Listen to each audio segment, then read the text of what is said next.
This conference will now be recorded.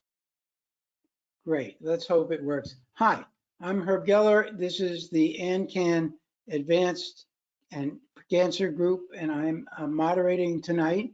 It is Monday, April 18th, just for the record, and I welcome you all.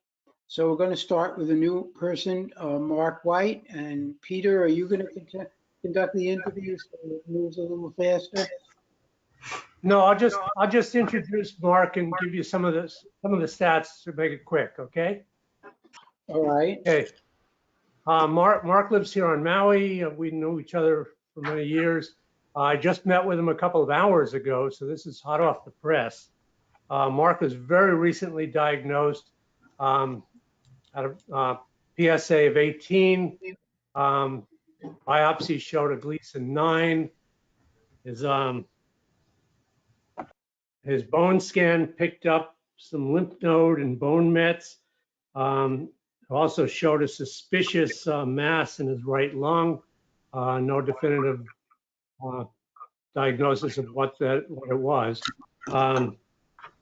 And he's got some pain in his sacrum. He's been taking medication for that.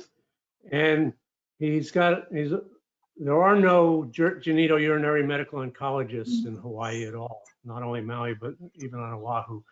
So we talked about that a little bit. He's under the care of a urologist, and the local urologist wants to start him on Lupron on Thursday. We talked a little bit about that, of whether that's the appropriate drug to start on.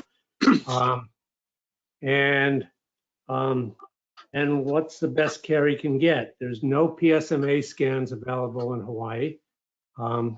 So that, and at this point, he has not talked to the doctor about genetic counselor or genomic testing. So we talked a little bit about those things, but this is all kind of fresh and new. And I suggested Mark join us this evening because he might get some ideas from some of us about the way we went when we were first diagnosed and what the appropriate course of action might be. He's 69 years old and he's got very good insurance. Okay. What type of scans did he have that identified these suspicious masses? Bone scan. He did a bone scan. I can't remember whether, Mark, have you done a CT scan yet? Yeah, I did a CT scan, and that's the one that showed the lung mass. Yeah. And some adrenal gland involvement and some lymph node involvement. Yeah, those were the biggies. So clearly you have metastatic disease, newly diagnosed, and you're in Hawaii. So Peter already mentioned that there's no oncologist in Hawaii. But Peter, I guess you and Mark, we would always think that a case like this should be managed by a GU oncologist. Right, Mark? I mean, that's, I think, the disease that needs a specialist. Exactly. So my question would be, is there one on the West Coast that everybody loves or that I should try to contact right away? Well, I mean, I think there are two ways to go.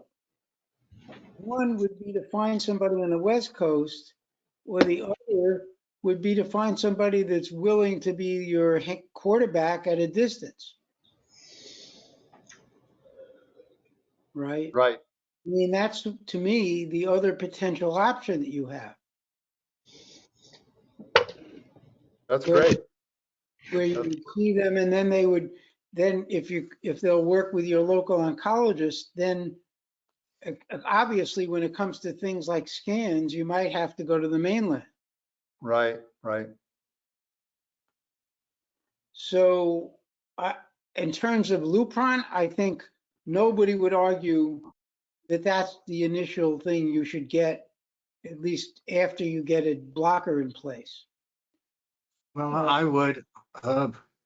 What? I said I would. You would argue. Well, I would argue that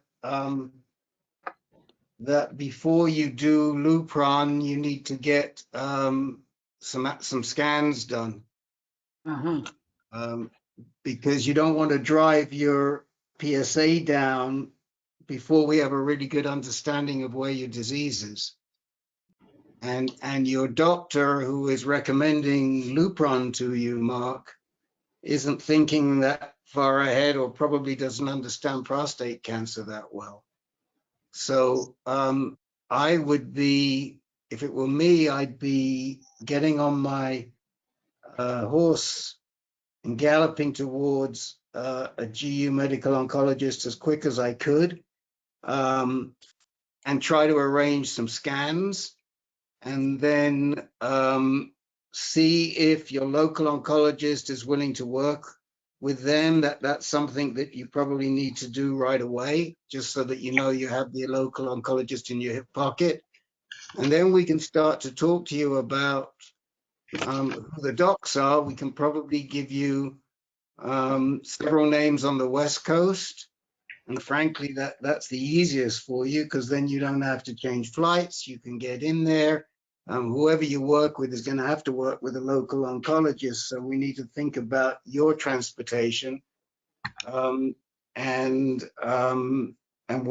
give you those names.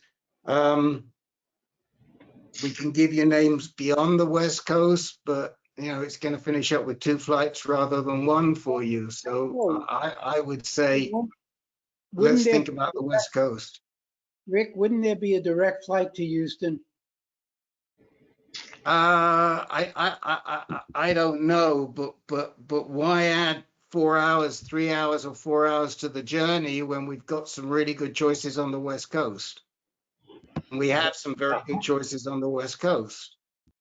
Mark has family connections and places to stay in Houston and in Chico, I think. So Yeah, okay. California. More California than Texas. The Texas is temporary right now. Okay.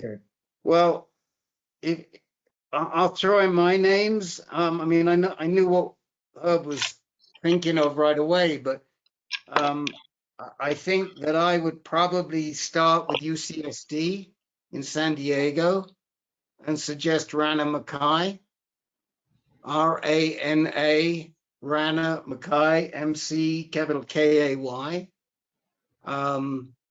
She's really good. We've got 2 or 3 guys that go to her that really like her. I think she knows who we are. So I think that's a very good option for you down there.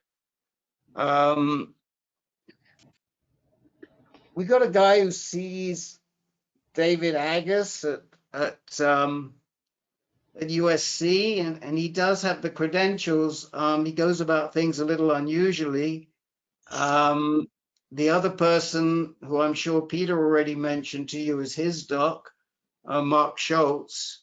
And that's definitely a good option. And he can get it, he could get you sorted pretty quickly, and Peter's had good luck with him.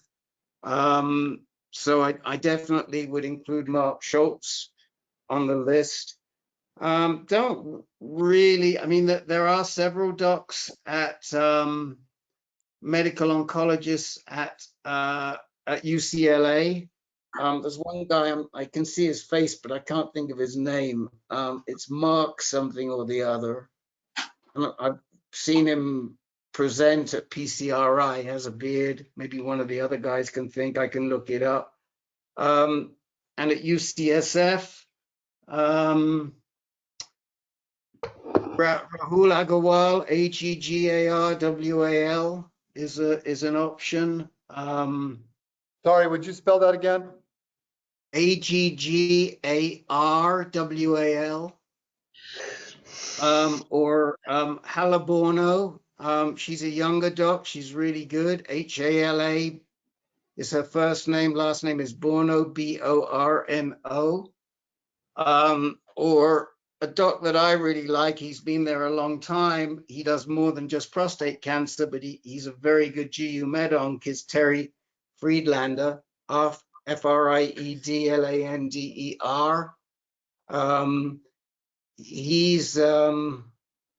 He's very solid, very, very solid. But I think if it was me in Maui, I might start with Rana Mackay. I mean, if you want to go out to Houston, we've got a fabulous doc there, and she'll work with anybody. But she's, it means you've got to get yourself to Houston. Right.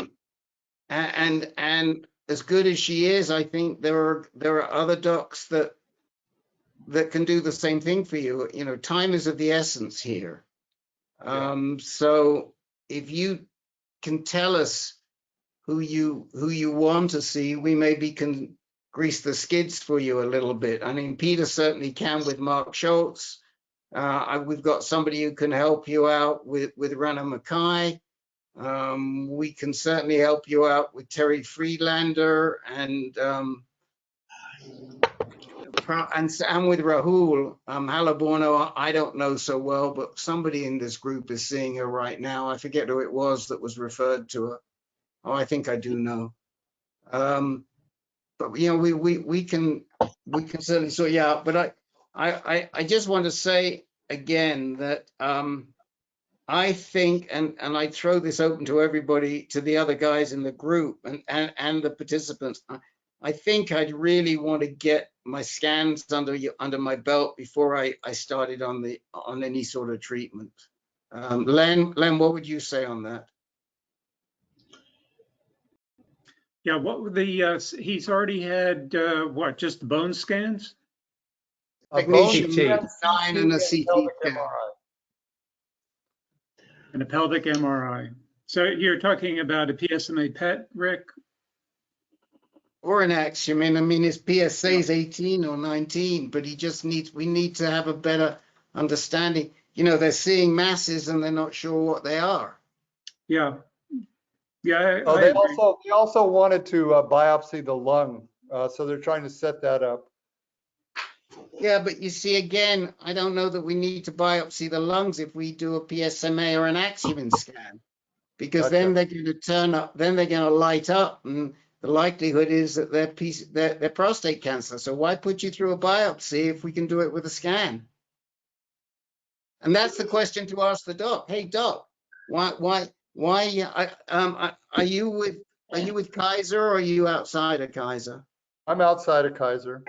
So I just say to the med-onc, hey, doc, why are you talking about a biopsy? Why don't we just do a PSMA scan, either Locomets or there are 2 PSA scans right now that are available. One is called Locomets, LOCOMETZ, and the other is called Pylarify.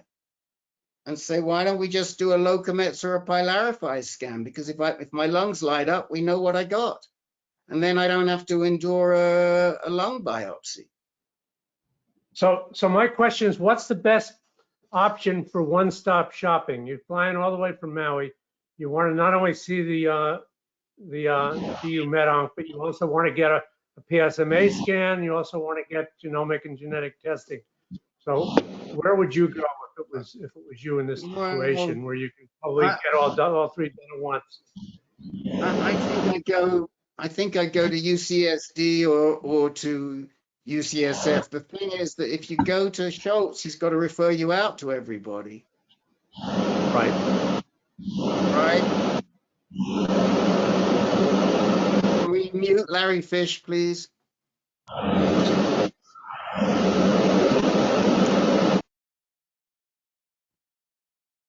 Okay. I mean, I think my sense is if you made an appointment and talked to Rana Mackay in advance, she would, or her people would be able to set everything up for you. Right? Would you agree with that, Rick? I mean, I certainly think if you talk to our office, they would be able to help you. And, we can reach out to Brian, and we can ask if he can if he can drop a note to her and just give her a heads up that we're sending a guy over.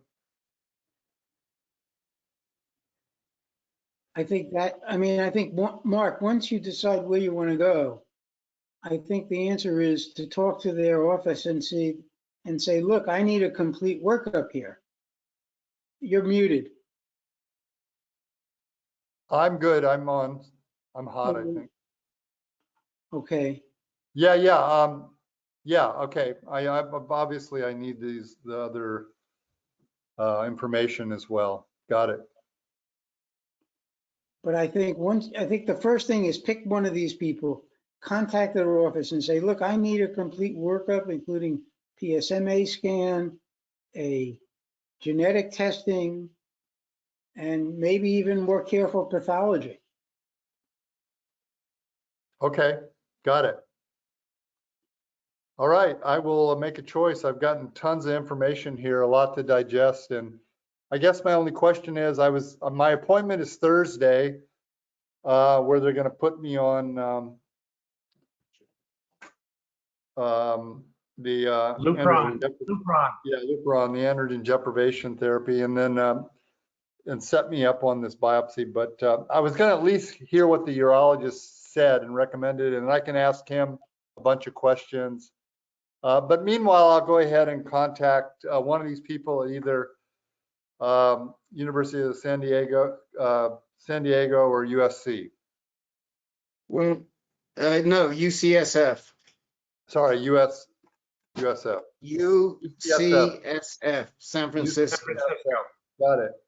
So you really need to tell your doctor you're not going on Lupron because you need to get a PSMA PET scan, and that you cannot go on Lupron if you want to get that test, because it may dock your PSA too low by the time you get the test. Gotcha. So call your doctor ahead of time and tell him that. And also, you don't want the biopsy because the PSMA PET scan will show where you have the metastasis. It will be specific, pretty specific. So why do a biopsy when you're going to get that scan? So call him ahead of time. Okay.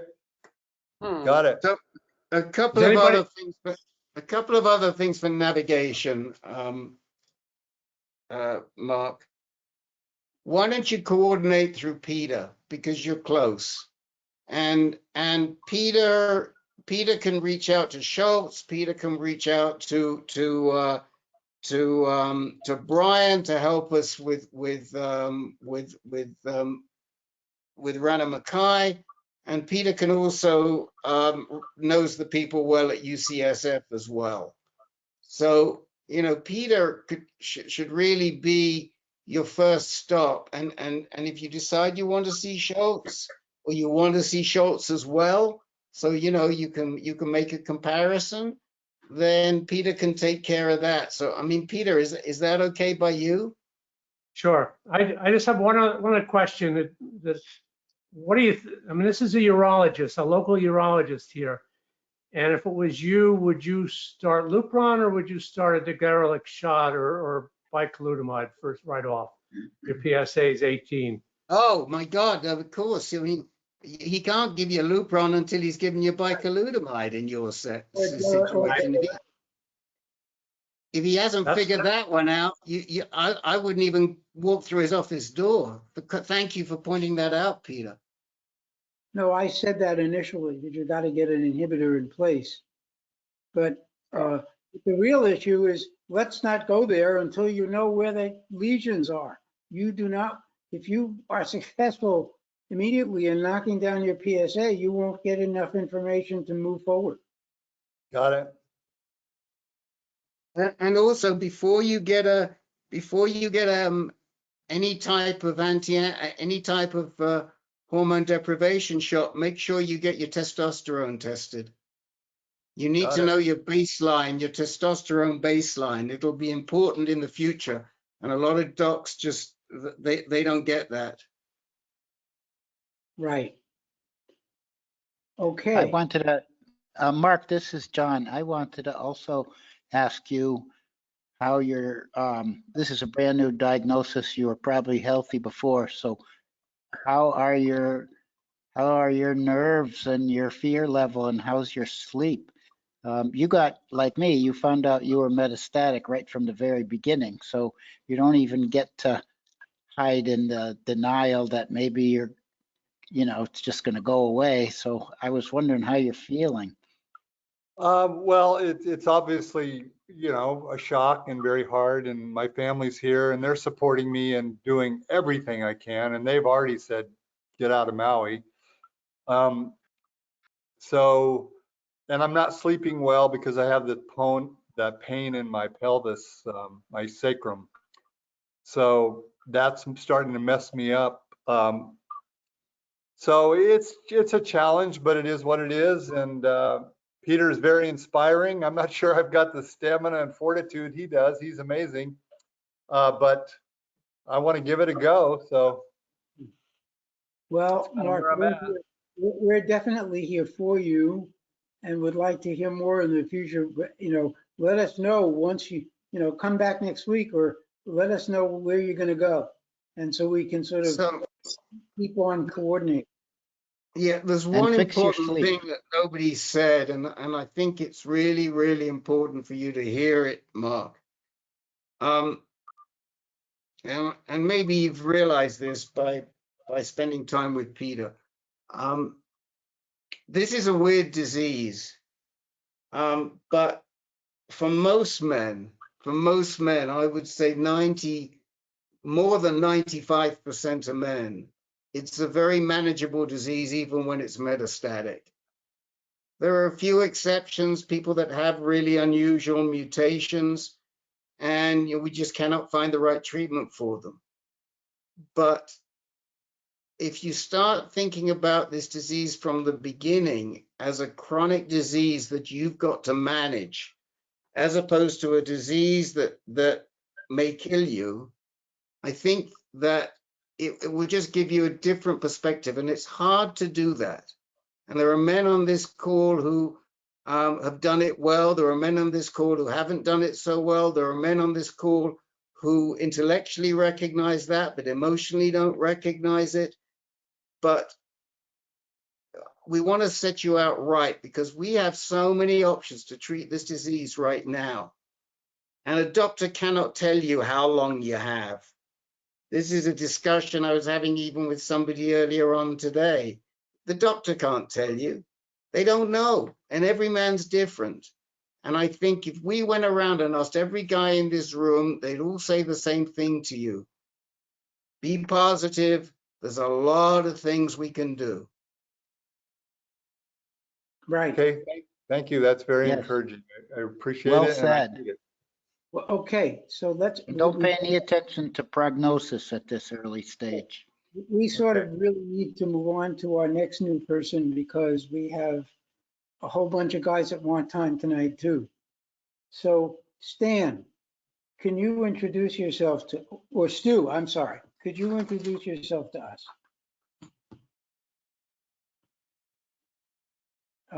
I think you're muted. Stuart Gonchorek in Florida. Let's try this again without the mute. Okay. Stuart So Gonchorek, can you hear me now? we can hear you. So tell us a little bit. So first, I'm going to ask you a whole bunch the questions just to move things along. And you've heard this discussion. So your name, Stuart Gonchorek, and it seems like you live in Florida. Where do you live in Florida? Fort Lauderdale. Okay. And how old are you? 66. And when were you first diagnosed? October of 18. Okay, so that's 4 years ago. And at the time you were diagnosed, do you remember your Gleason score and 8. your 4 plus 4. And the PSA was 30. 30? Okay. Yeah. And then after that, what was done? Did you know did you get? It had spread to the sacrum. I was on Casodex for a month, Lupron for 18 months. There was 9 weeks of radiation and CyberKnife. And then that was in 19. Last year in June, when I went off the Lupron, the PSA started rising. It was up to about 30, and last June they did another week of radiation. So let me interrupt and ask, where are you being treated? I started out at Cleveland Clinic, but I'm at Baptist Len Cancer in Boca Raton. Okay, so what kind of a doctor is treating you? Currently a medical oncologist. And is this and his name? Lloyd Berkowitz. And is he a specialist in prostate cancer? No, which is part of the problem. I'll give you the quick rundown. I had a PSMA scan March 31st, which showed that it seems to be everywhere it could possibly be. I have an appointment with a Dana Rathkoff at Memorial Sloan Kettering in a few weeks. Okay. She is a medical oncologist dealing with prostate cancer. Right. Yeah, we know her very well. Do we recommend her? Yeah, I would recommend her, but I've got a closer suggestion for you. Okay. I've got, but finish your story first. But yes, we like Dr. Rathkoff. She's really good. And I'm fine with New York. I figure if I'm going to be treated, the food's better. I grew up in Brooklyn, so. And well, in January, my PSA was 85. And as of April 7th, it was 381. Okay, so somebody's letting this go much too much. So I am even wondering whether 3 weeks for Dana Rathkoff, whether we might be able to get you somebody local who we trust sooner. Okay. Rick, what would you say? Well, yeah, we can, but I'd like to ask a couple of questions just to fill in here. You said you went on Lupron and Casodex back in 2018. Casodex was January of 19 for a month. Then there was 6 Lupron shots ending on May 1st of 2020. And when you stop Lupron, what was your PSA?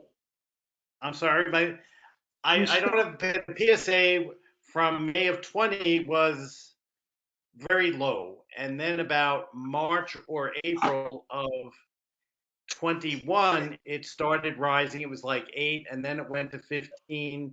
Okay, they did Stuart, hold on, Stuart. Hold on a second. When you were on the Lupron, did your PSA ever get to less than 0.1? Yes, it did. It did. So we drove it down to not measurable when you were on Lupron. Right. Okay, but that's important because that's a good sign. If you did get there, some of our guys have never gotten that low. Now, were you on any other drugs when you were on the Lupron? No. Okay. Okay. You know, it's very ironic because as David Muslin knows, I ran into a guy when I was in Washington for the AUA conference who was a urologist at the same practice.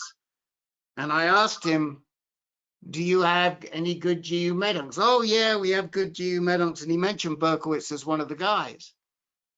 And I sort of rolled my eyes and I didn't want to argue with him. But basically what you're telling me is this guy knows about prostate cancer in passing. And, you know, at some point, I'm sure we'll get to meet this urologist again. And we can just mention that to him because it really concerns me. I mean, they never put you on abiraterone or enzalutamide or discuss chemotherapy with you? Not a bit. No. Whoa. So, which is why I decided to go somewhere else where they might be suggesting such. Yeah. And, you know, these are NCCN, NCI guidelines. I mean, these are guidelines. These are not, I mean, we don't give medical advice, but we can talk to you about guidelines. And these are guidelines, man. a couple of things that I would say to you. One is,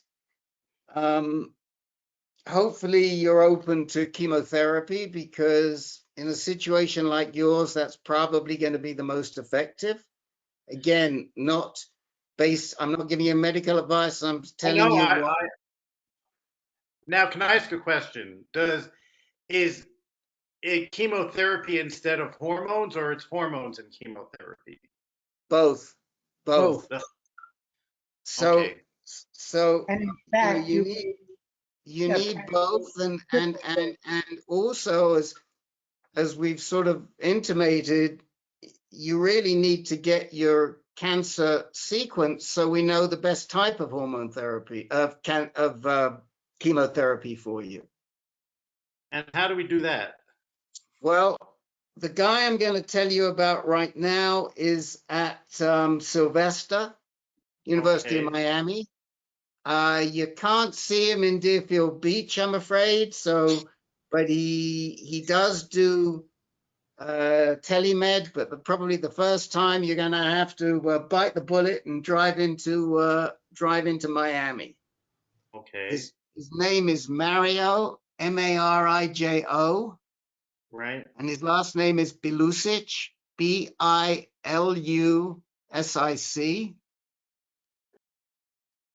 Okay. And in a second, I'll try and put his details in the chat window for you, a link so you can read about him.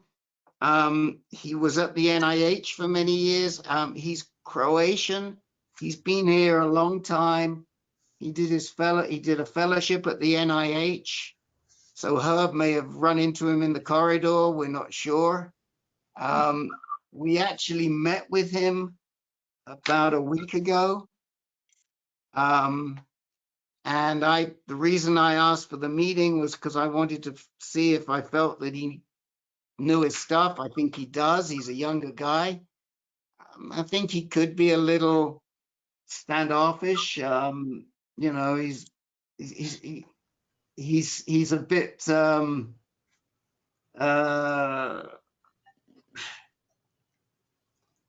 he's clearly from that area, from that area of the country. I spent many years in that area, so I recognize that. So, you know, he's got a bit of a acerbic attitude, if you like. Like New York. But I think he can do the job. I think he can get you the PSMA scans. Would I still had that. he had I it. had it at March 31st. Okay. And that's what showed you that you lit up? It lit up like the proverbial Christmas tree, and plus possible pulmonary, cardiovascular, and bone issues. Okay, so that's all the more reason why you need to. Have you had next generation sequencing? No, I haven't had any sequencing that I know of. Okay, so you definitely, if you've got some soft tissue involvement there, you definitely need to get some work with Bilusic to see if you can get some soft tissue sequence. I would suggest Foundation Medicine, but Caris does it, and a couple of other places do it too. But try and get tissue sequenced rather than blood if you can. Right. I mean, and the other thing I would argue is you need to have your genetic testing as well. I did. I was just thinking about that. There was some company called Color. Right. Yep. And they did that and said there was no genetic predisposition. Yeah. Yeah. And, you know, again, I don't want to disagree with her because it's important. But the thing is that if we were to see any mutations in your next generation sequencing that could be genetic and passed on, then we can do that later, because that's such an easy thing to do. And, you know, right now, all we need to do is get some somatic sequencing, and then we can determine later on whether what we're seeing, that if those mutations are relevant, we can decide if they're inherited or if they're being made by your own body. But I think that's what I would do. As far as Dana Rathkoff is concerned, yeah, we know her really well, and we like her. And funnily enough, when I was down in Florida with David, Muslim. We met a very close friend of his, and he's best friends with her parents in Brooklyn, I do believe. So maybe that's why you wanted to see her, because she's a born and raised Brooklyn girl. I don't know. Well, I would. I went through the Kettering webpage and just found medical oncologists dealing with prostate cancer, also with trials and new treatments. And Yeah. I was able to get the appointment while I was going to be in New York. So I figure Well, keep that it. that may be a stroke of luck at this point. No, I mean, I Well, would say keep it. By that time, you'll have a treatment plan with Belusic, and you can run it past her as well, and keep her in place for second opinions. And definitely, I mean, you know, just tell her that you're a landsman from Brooklyn. This is John. I don't know what you guys think about this, but I'd sort of hate to have him wait 3 weeks before getting back on hormone therapy. Okay, update on that. My Berkowitz suggested Orgovyx, and Fine. also not a bargain option. And I was on the phone with them today because they're finishing up processing the paperwork, so that should be going through any day now for the subsidy.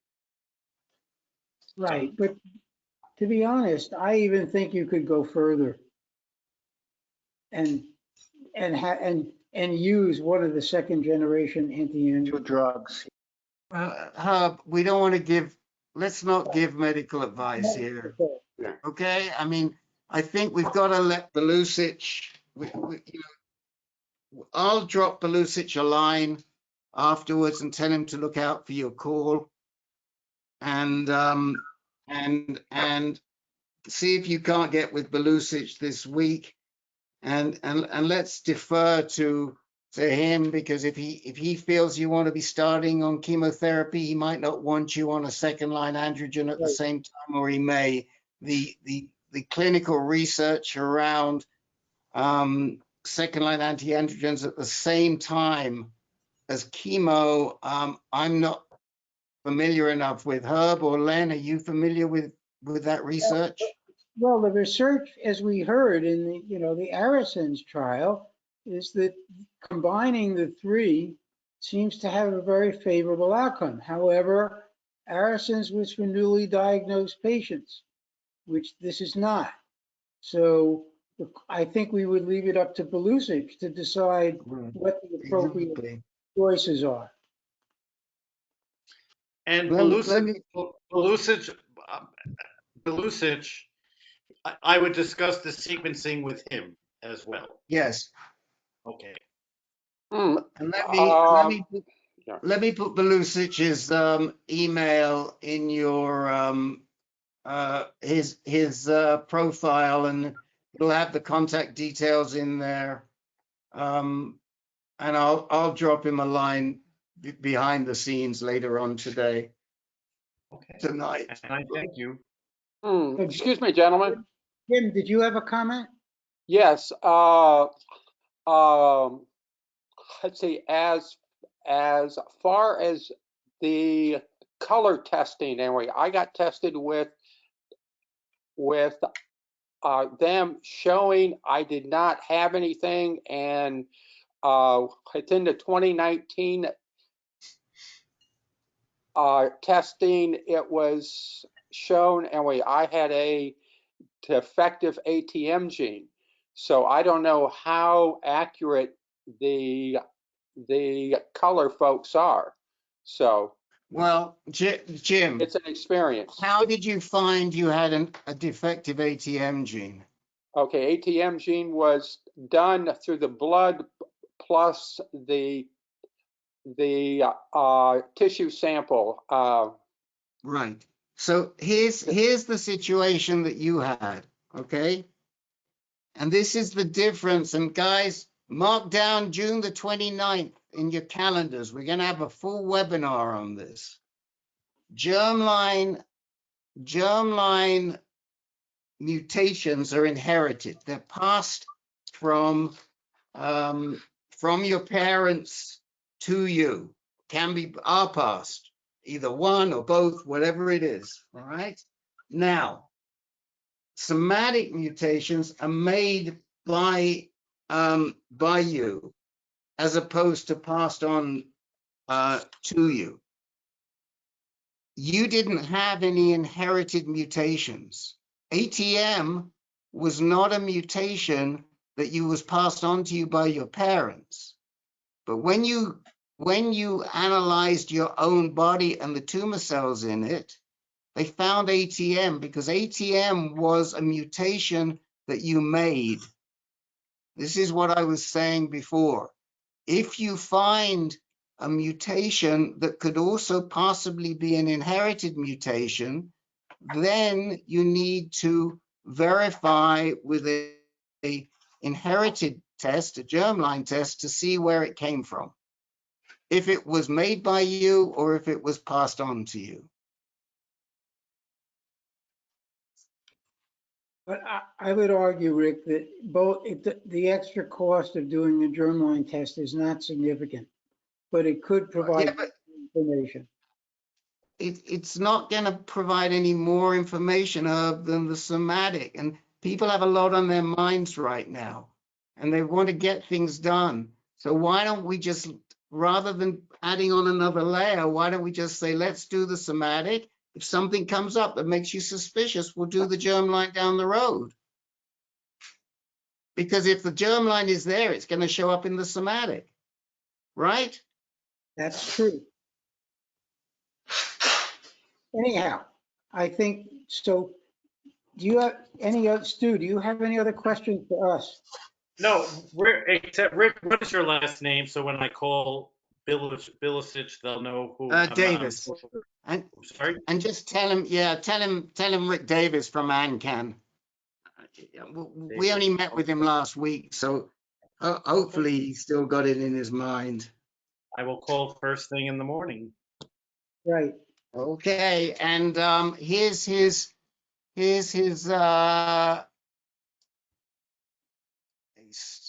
oh no, it didn't come out. Hold on a minute and I will put it in. So I think what we'll do is, Rick, we can move on and you can look for Belushic's. Sure, no, I've got it right here. I thought it done. Okay, because we have another new person here, and I guess it will, given that where we are, we probably can squeeze it in. So, Richard, are you with us? Hello. I'm a little bit different in that I was being treated for BPH and actually had embolization late last year, well, in the fall. And the urologist then said she didn't quite trust it and had an MRI done. And that showed up the enlarged, well, the ultrasound before that knew it was enlarged, but then some involvement with the lymph nodes. And so let me ask a couple of questions. So do you have, right now, have you been diagnosed with any form of prostate cancer? Yes, I have. And how was that done? Well, after the that MRI, then biopsy was done. The Share Cancer Institute, or Nova, here in Northern Virginia, had not seen it before, sent it to Johns Hopkins. Johns Hopkins came back with, said it's a unique variant of high-grade foamy gland prostatic carcinoma. And the reason they were doing the benign was I have never had a PSA above 4, generally around 2 over the years. So it came back from Johns Hopkins as a very, and I think we heard about you, that this is a very unique case. Yes. And where are you being treated right now? Right now, it is the share here in Northern Virginia. And there is a, That Dr. King?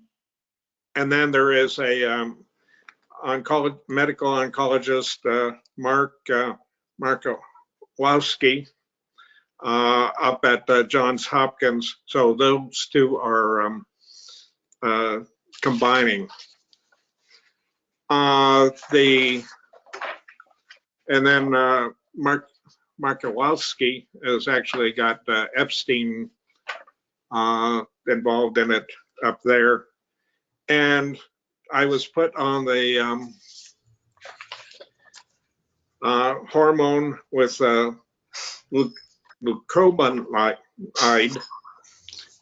with the bradycardia to start with. And that started late February. And then Dr. Markowski also came in with, let's combine it with the chemo. And so I'm on doxycycline. And now I've gone through 2 bouts of that. And all the labs you talked about, baselining, every aspect has been done. The testosterone was baselined. All those things were done ahead of time. The CT scan, I'll back up. Before that was done, and that's where they actually found spots on my lungs as well. But the bone scan came back clear on the bones. And what other, basically those are where we are. And after the 3rd round, then they want to do another set of CT scans and see what's happening with the lymph nodes and with the lungs. Otherwise, you know, I'm really healthy. Lost my hair, but that's the biggest thing. Well, that was going anyway. Did you get a Gleason score? All I said was it was greater than 7. And that was Dr. Epstein. Right, but he also said that he didn't call it an adenocarcinoma. Is what? Yes, he did. He did. Yes, with all the adjectives or before that, or adverbs. So what exactly were those adverbs? Because I was trying to get a quote, unique variant of high-grade foamy gland prostatic. High-grade foamy. This is a new one on me. By the way,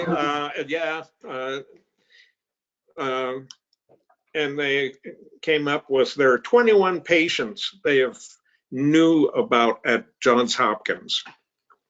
And that's it. And did they have any sense of what the treatment how the treatment protocol would differ from what they would have given you otherwise? They've started off with the hormone, the ATD or ADT, and then with the chemo, and that's where we're going to do the CAT scan after 3. But they originally said we'll plan for 6 bouts of the chemo if I tolerated it, and so far I'm tolerating it great. How old are you? 76. You sure are tolerating it great. I mean, hey, I've never been in, well, I haven't been in great shape for years, but we'll do a couple of miles of walking in the morning and some other exercise. Where are you in Northern Virginia, Richard? Well, if you're familiar, Oakton, just call it Fairfax County. Okay, so you're in Fairfax County. And did you say that you're seeing, I know Herb asked you, did you say you're seeing Arrogant Ching in Share? I'm seeing Josh Allen. Is he a medical oncologist or Yes. is he a? No, he's a medical oncologist, and the urologist who has kind of stepped back right now. Yeah. I mean, the go-to lady at Share is Jenny Arrogant Ching. She really knows her stuff. I've never heard of Josh Allen, so I don't really know if he's a GU Med Onc or not. But if you've got this fellow Awalski in I think I've heard of his name before, but if you've got him at Hopkins and you've got Epstein's attention, then you're certainly good. So did you say you were on? They've also referred it to NIH group, and at this time they said, hey, they want to see what's happening with the that first set of protocols, and then they'll step in. But right now, it's been too new. So do they have given you? Did they give you Lupron or not? Did they give you an LHRH shot or not? Yes. Okay. And where are you getting your chemo? Basically at the Fair Oaks office of the Share Center, but otherwise the tests and everything else has been done at the Fairfax Denova. So is this a prostate cancer that doesn't make PSA? Evidently. Generally, the last one they did, the baseline, that was 2.05. And the high, and I think it was 2018, was 4. Rick, Joe Blanchett here. I have 3 guys in my prostate cancer support group that go to Dr. Josh Allen at Fair Oaks in Over Shore Center. And I am not positive yet whether or not he's a GU medical oncologist, but I looked him up and I couldn't determine. Maybe Herb or you can determine that. But I have 3 guys. They all are non-detectable after his care. So that's all I can say about him. But he's brand new to me too. Yeah, I'm looking at his profile right now. I'm looking at his profile right now, and he said he holds himself out as a GU Med Onc, and he did do fellowships at Fox Chase. So his fellowship at Fox Chase was from 2017 to 2020. So he's a pretty young guy. He's only been out a couple of years. That would be my biggest concern. I think that maybe Joe Gallo on the QT, Joe, can you see what Gainisman says about him? You know, obviously we have to be really careful here. I mean, I think, you know, Fox Chase is a very good center, as Joe will vouch. They kind of know what they're doing when it comes to prostate cancer. If he did a fellowship there, then It's a good enough place. I mean, he did his residency at Cleveland Clinic, which is pretty good. I mean, it's okay for treating advanced prostate cancer. It's, you know, it's a decent center. So, I mean, that's really how we judge. But my biggest concern would be his experience. And so if somebody was going to share Inova Shar, I would say to them, you know, go see Aragon Ching, because we know that she's very well respected and she's been around a long time. What's the name again? Aragon, Aragon, and I think it's Ching, Ching. CHENG. Is it ENG or ING? Okay. Really, the question I had for you is, who do you consider your quarterback doctor at the moment? Right now, it would be Josh Allen, but Mark Markowski is, I mean, the two of them are agreeing on all the moves. And Mark Markowski is the one who called NIH, and they've just got back to me this week and said, oh, they want to find out what happens with the second CAT scans.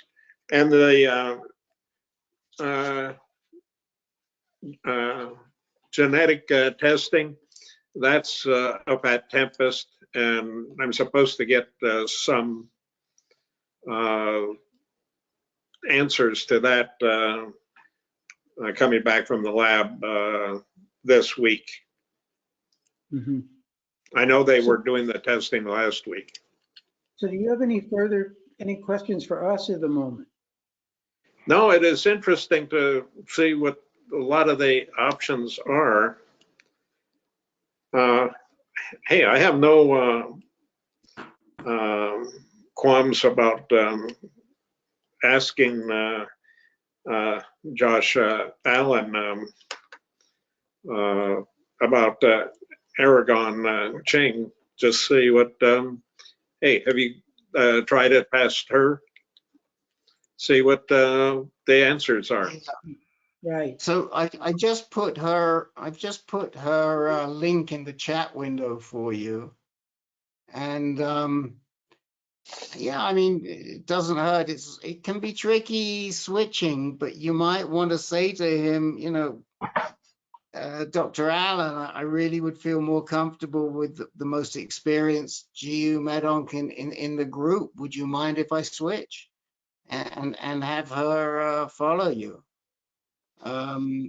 But I think it's a reasonable, given that it's such a rare situation, I think it's reasonable. Well, right now I have Mark Markowski at Hopkins, who is probably the, how shall we say, the most forceful on the treatment versus implementation. Yeah.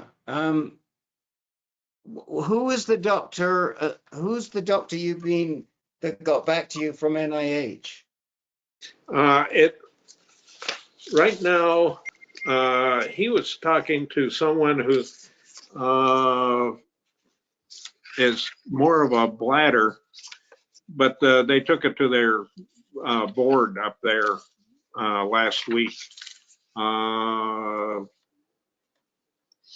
Andrea, who was he talking to, Richard?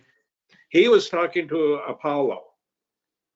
Andrea Apollo, who is more of a bladder specialist, I understand, who has now sent it to more of the whoever their prostate person is, and that's I'm to be contacted by them soon as they get the results.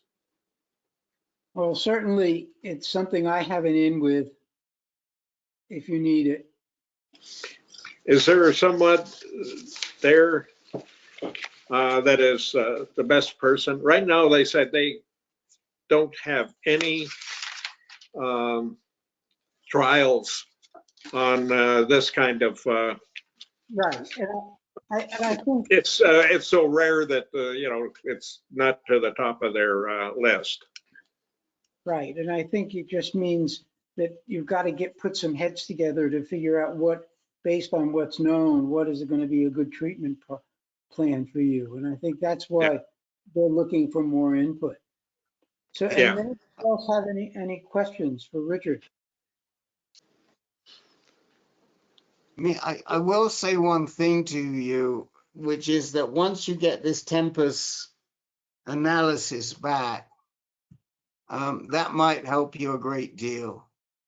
Yeah, Did that's they- what they said out of Johns Hopkins. So they're the ones that do that fast.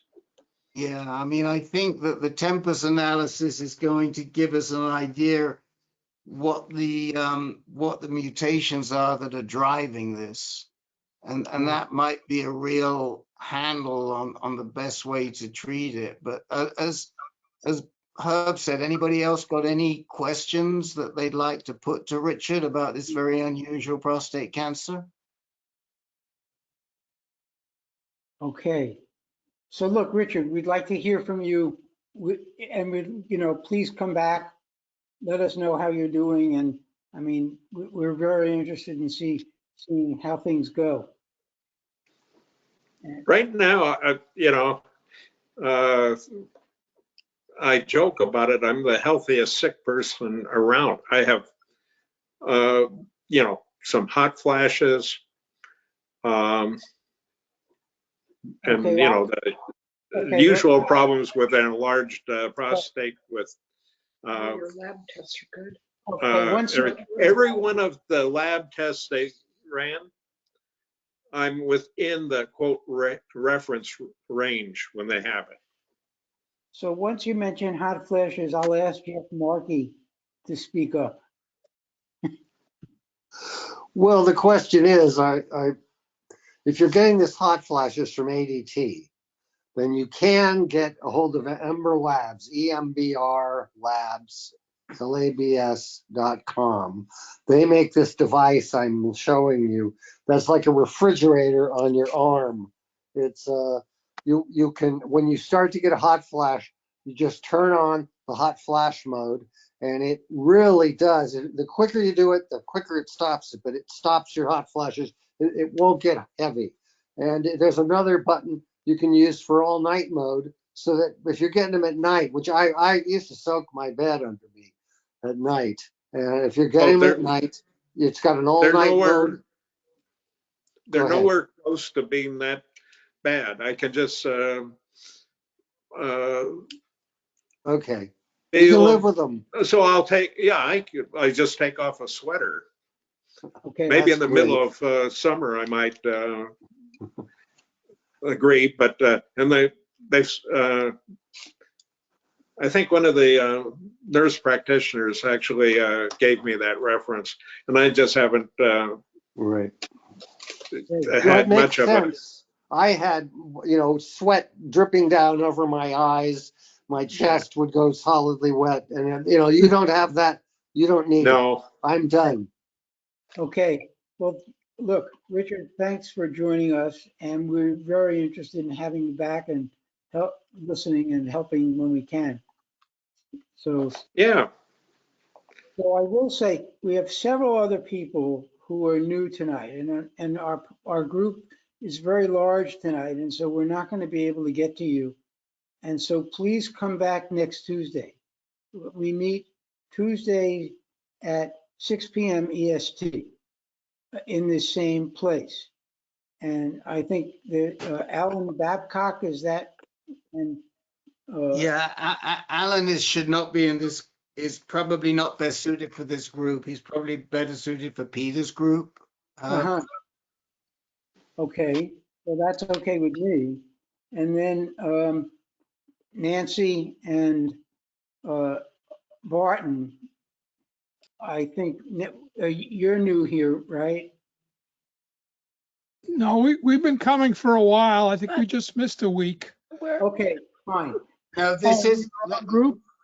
Okay, so this is the advanced group, Nancy and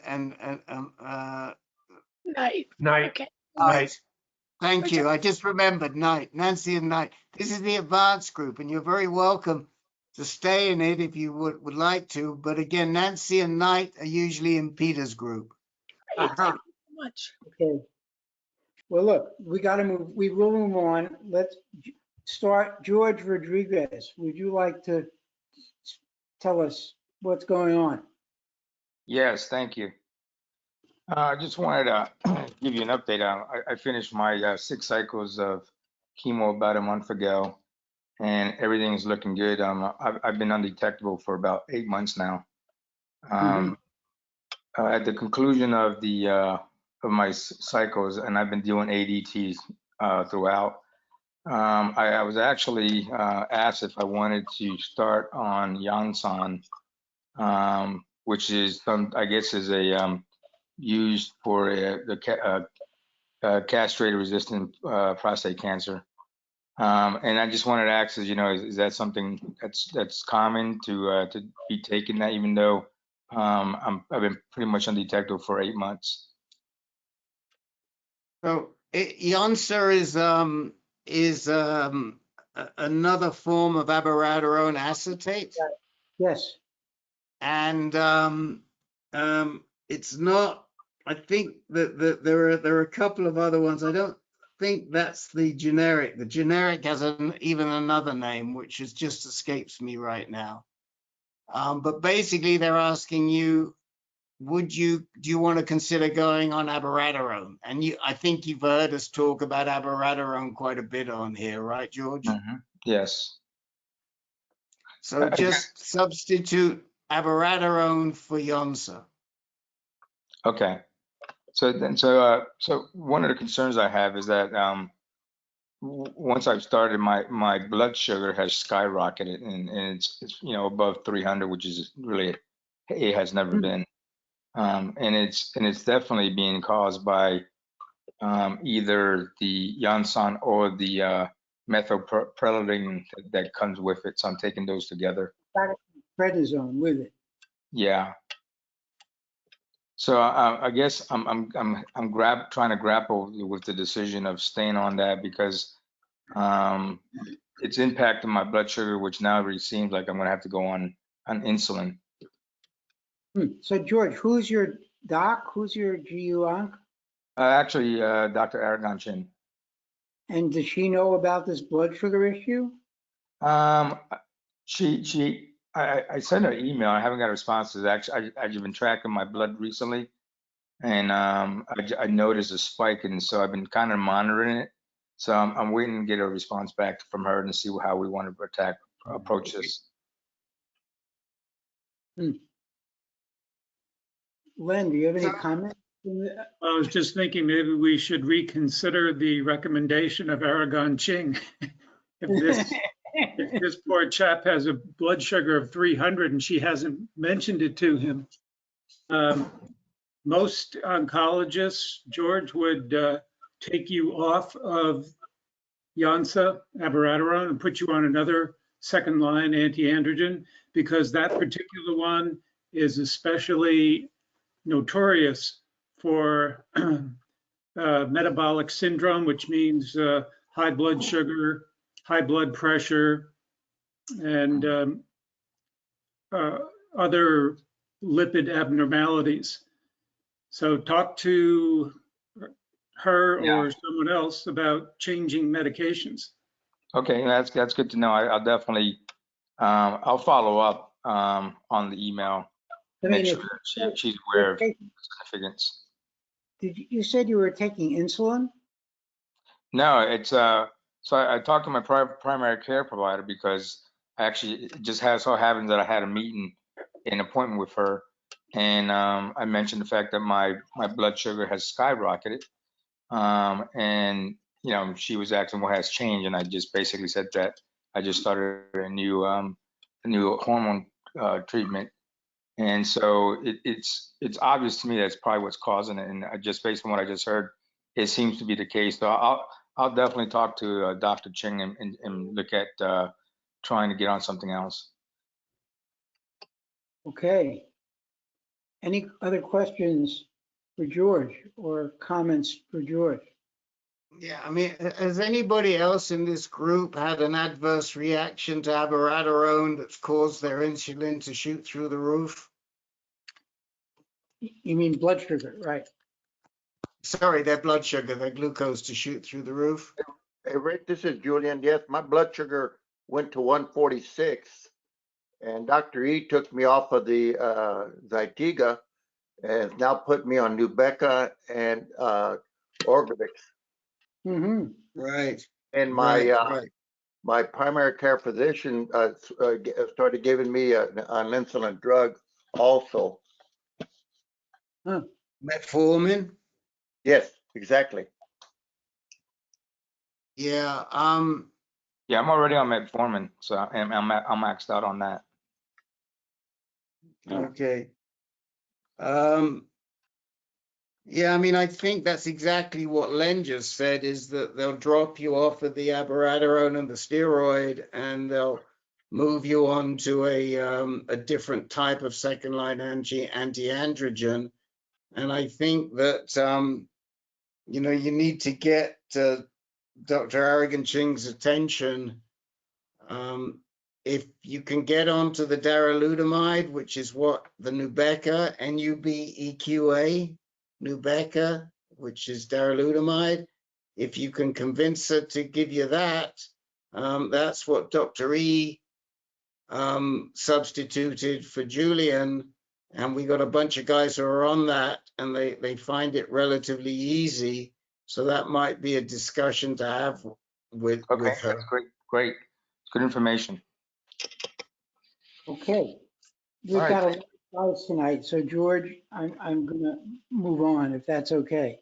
No, that's perfect. Thank you. I appreciate the advice. Joel, you're up. Yes, thank you, Herb. A couple things as an update. Before I got my second round of SBRT to my right occipital condyle bone on my head, my baseline PSA was 3.6. A month later, went to 3.7, and a month later than that, it went up to 4.1. Dr. Antonarakis and Dr. Eblin, my radiation oncologist in the local area here, had already collaborated, and they said if your PSA goes above 4, give him another PSMA PET. So today I asked Dr. Eblin to give me another PSMA PET order at the Metro PET Center here in Fairfax, and I will they'll probably notify me tomorrow when that's going to be. I've had a pain in my right neck for the past year, and that has never gone away. So that's one issue. Another issue that just came up in the last 4 days is from my eyebrows on up to the top of my scalp. I have pain, scalp pain. And so I have no idea what that is. I asked Dr. Eblin today what that, if it was a result of radiation. He says he didn't believe so, no.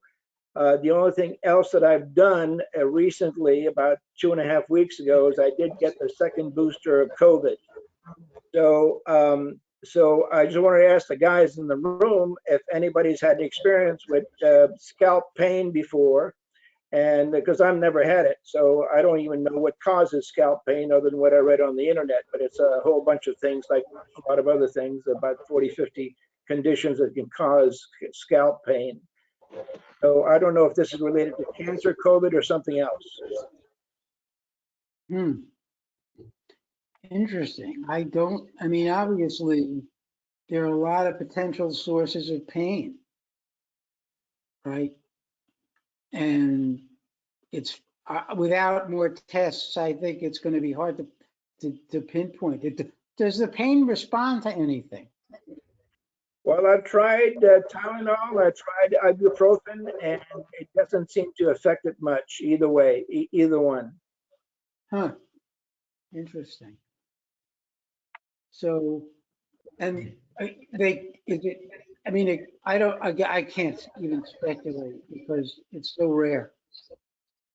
Yeah, I understand. I just thought maybe some guy in the room would have happened to had that condition before and could point me in the right direction. That's all.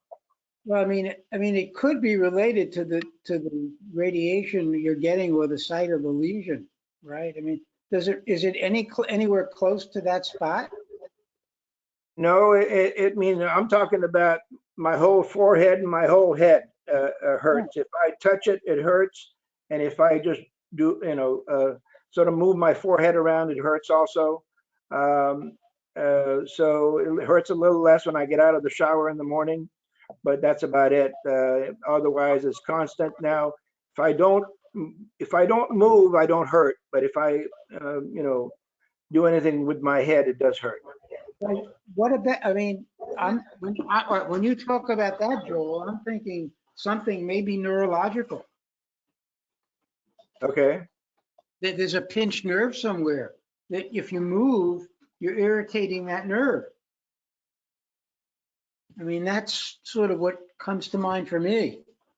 Yeah, and I've never been, as far as headaches are concerned, I've never had a headache, any headaches throughout my life. So this is. Headaches come from some other source. I mean, if you've got a pinched nerve in your neck or anywhere else and you say you're moving it, to me, the movement is a clue. And I would, I'd suggest just try to find a good neurologist. Okay. Have you had a COVID test? Yeah, that's what I was going to ask. I have not. I've had 2 COVID tests about, 6-8 months ago, both negative, but I've had 2 shots and 2 boosters so far. But so if you guys think it's COVID, I'd be glad to get another test. Well, No, I was just, what was going through my mind was long COVID. And so if you've been carrying the COVID unknown for quite some time, that was my thought. And the first thing that came to my mind, Herb, was shingles. Huh. Well, that is Shingles sort of is unilateral. Yeah. I've had both shingles vaccines so far. But it did, it might be related. It did manifest itself 3-4 weeks ago when in early morning, I would scratch my head, like all my hair was itchy. Since the pain started, the itchiness has gone away. I blamed it on the bipolar summer and winter weather we've had here in Northern Virginia, which is typical for this time of year, and where it's very dry and I'm suffering from dry skin anyway. So that's what I blamed it on, but I might not have been correct. I mean, shingles would also irritate nerves, and that's sort of where the pain comes from. But it's not. But he's got pain on, Herb, he's got pain on both sides, so I don't think it's shingles, but I do think your idea of having someone see why his nerves are so irritated would be a great idea. And I doubt the SBRT. I mean, that's got sub-millimeter accuracy, so I don't see how occipital, right. I mean, I'm just thinking, well, the clue for me was movement, right? Usually. Like if I raise my eyebrows, like right now, I feel the pain. If I don't raise my eyebrows or touch my head, I don't feel any pain. There's something going. I mean, of course, I don't know how much nerve endings you have around your eyebrows. I mean, it's sort of an understudied area, but. And it's not a 9 or a 10 pain. It's more like a 2 or a 3 pain. Have you seen a neurologist? No, I've not seen anybody yet concerning this. It only started 4 days ago. I finished my taxes on the 15th of April, and that's when it started. Well, maybe that's what it is, an acute reaction. It could be. But I mean, I would say, Joel, if it keeps up, then a neurologist is probably the first doc I'd see. Okay, appreciate that. That's all I have. Thank you very much. Okay. Any other comments or questions for Joel? Any new drugs that you started or anything like that? No, but I've been on gabapentin for the past 6 months. Gabapentin affects a lot of conditions in your body. It's a controlled substance. So I don't know what to say about it other than the fact that it has a lot of side effects. And so I suppose I asked the doctor how long could I be on gabapentin, and she gave me an iffy answer. So as if it depended on what happened. So it has killed my perineum pain, which is why I'm taking it. So I can sit in a chair without hurting too much. So, Joe, let's just touch base with Ken Anderson on gabapentin. Okay. Well, yeah, Joel, I can tell you I've been on gabapentin for 5 years. I mean, I know my aunt who 20 years ago had an injury in her foot when she was working at Safeway. She's been on it for 19 years. So I don't think there's any issue with long-term side effects. Okay. Mine, of course, was from long-term chemo. You know, I had 33 rounds of docetaxel and I have neuropathy in my feet. But, you know, 3 gabapentin, 2 in the morning, 1 in the evening, takes it away. So I don't think you have to worry about long-term. I don't know. Everyone's different. So maybe it's causing you some issues. I really don't know. Like Herb said, I'd research it with your doctor. I know that large dosages of it can cause some people real serious problems. You know, a lot of people, no problem at all. Yeah, everyone's different, that's for sure. So I don't know if you're taking a modest amount, like 2 or 3 pills, you know, I don't think it'll cause, but again, like Jeff said, I would probably discuss it with your doc. Yeah, I'm on one 300 mgs a day. That seems pretty low. You know, I do 900 mgs, so. You know, that's what I do too, 303 times. I wonder if upping gabapentin might deal with it. Maybe my aunt takes 6. You know, 3 in the morning and 3 at night. So I don't know. Definitely a question for your doctor, though. Yeah, I would definitely talk about that because it could work. Yeah, and I just want to say, Joe, don't be adjusting that gabapentin dose based on what you hear in this call. Make sure you talk to your doctor, but just be aware that some people, men, women, take larger doses. I actually am aware that gabapentin can also cause some side issues and throw other numbers off, because we'll be talking about this week. I don't know. Let me just, Dr. George, anything to say on gabapentin? I have a lot to say, but I've been on it for quite some time. I'm actually on 2,400 milligrams, which is lower than the 3,000 milligrams I was on, because I had spinal cord compression from cancer in my spine, and so I have a lot of neuropathy on my legs, and the gabapentin seems to have done a great job. I mean, I'm not having hardly any pain right now. So I'm trying to come off it, but you know, you have to talk to your doctor about raising it or lowering it, because going up can cause side effects and coming down can cause withdrawal symptoms, which can be pretty severe in people. But it sounds like nerve pain to me. You know, I don't know. I mean, that's something for your doctor to figure out. But I mean, yeah, I mean, I'm well studied on gabapentin. So if anybody has any questions, they can let me know. All right. Well, thank you very much. Thanks, Dr. George. Okay. Joel, I think, if you need any more help offline, you'll let us know. But I think, that pain is usually a neurological specialist. So maybe that'll help. Okay, we're going to move on. Ed Cloudis. I think he's left. Oh, too bad, because I wanted him to talk about his experience. He put a long note in the chat window. Okay. Gary Peters. You said you had some questions.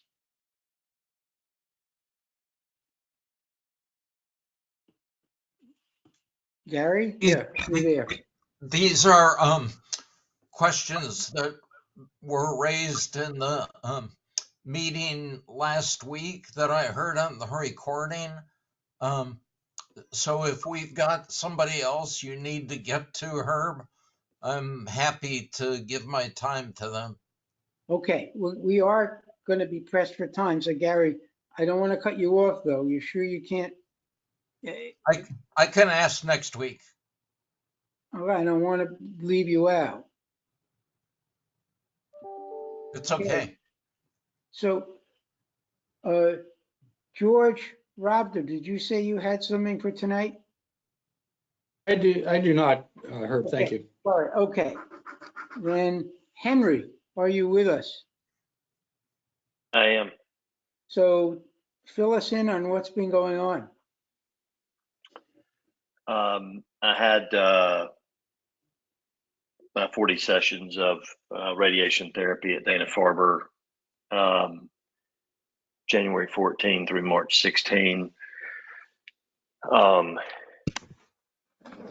been on ADT since November 10th. Added abiraterone November 21. And my so far my PSA is remaining undetectable. It responded immediately and precipitously.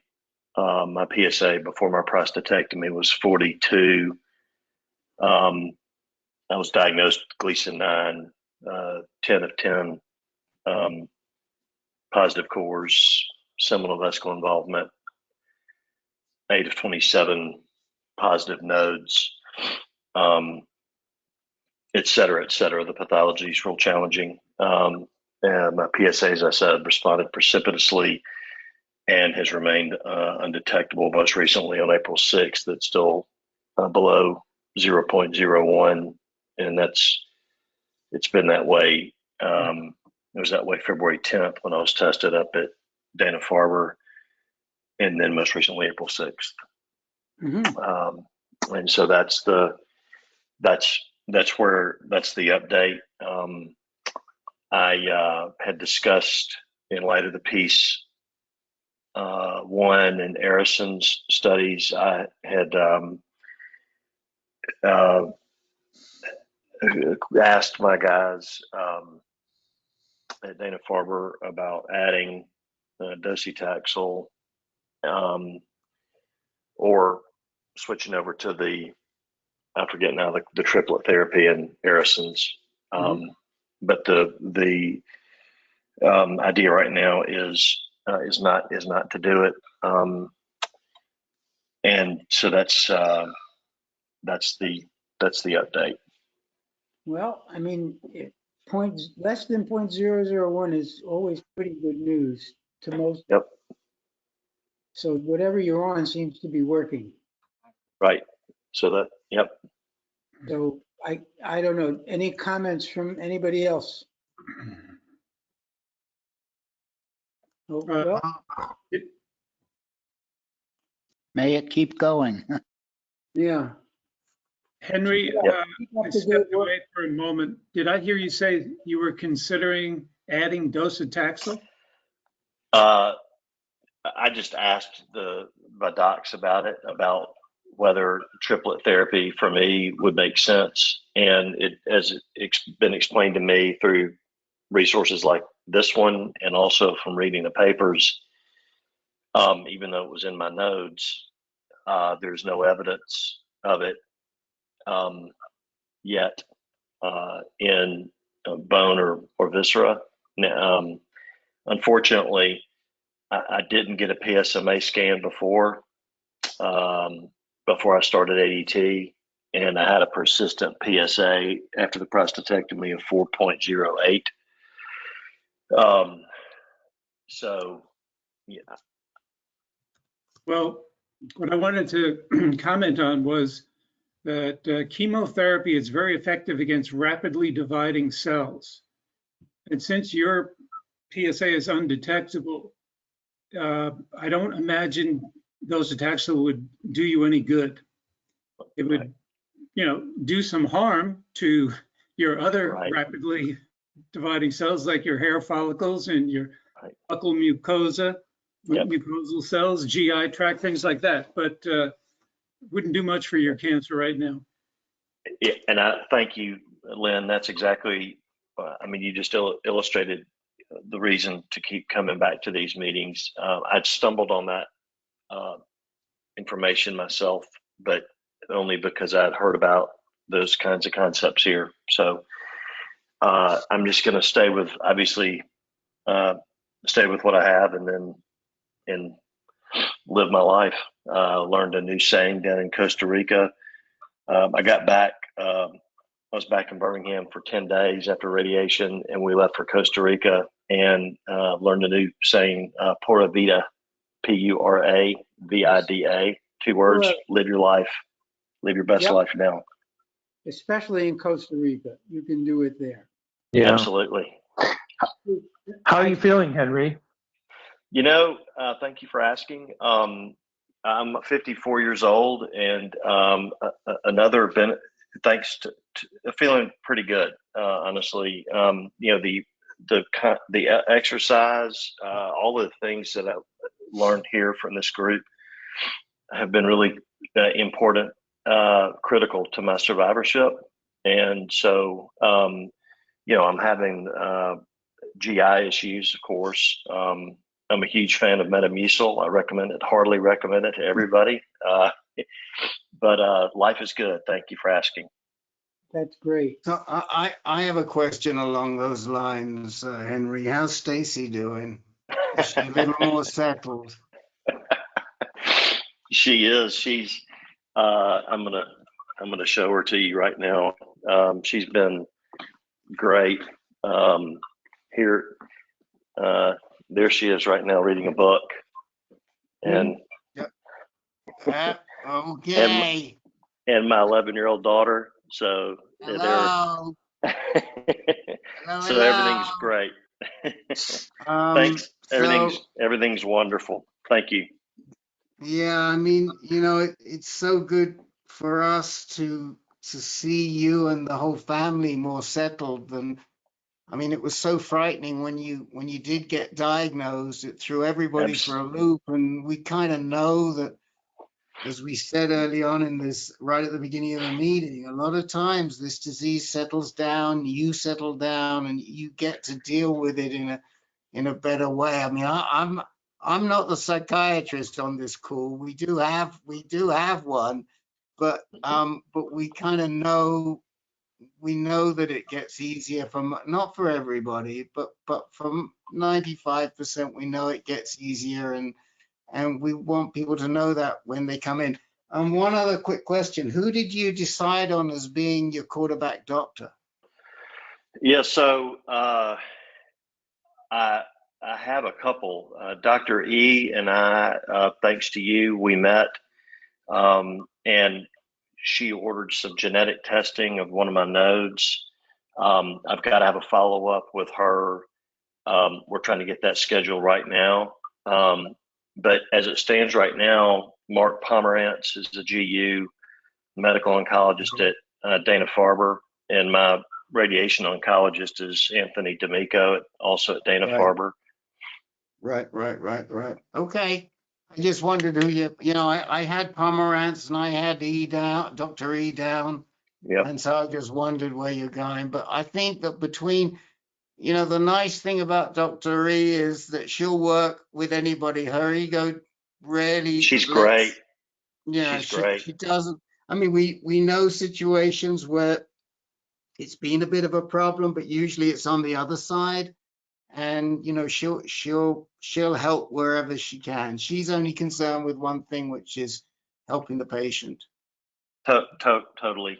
I wanted the earlier guys, if Mark's still on the phone, I would from Hawaii, I would encourage him to go try to read this piece, the piece 1 in the Arison's studies. You know, along the lines you were saying, Rick. You know, if that's the right thing to start them all at the same time rather than just hauling off and starting the Lupron right now. I mean, it's ridiculous. If he's going to start ADT at all, it should be Degarelix, I think. But I don't know anything really. Yeah, I mean, I think this is Len's point that you know, the Arisons was for people that are newly diagnosed, and it is effective. But you know, when you piecemeal it and add it, exactly, the sequencing becomes a much bigger issue. And I heard you. I think I heard you say that you're only on Lupron now. Or are you on an additional? No, I'm taking. No, we started had Degarelix, a loading dose to begin with. Oh, Degarelix, yeah.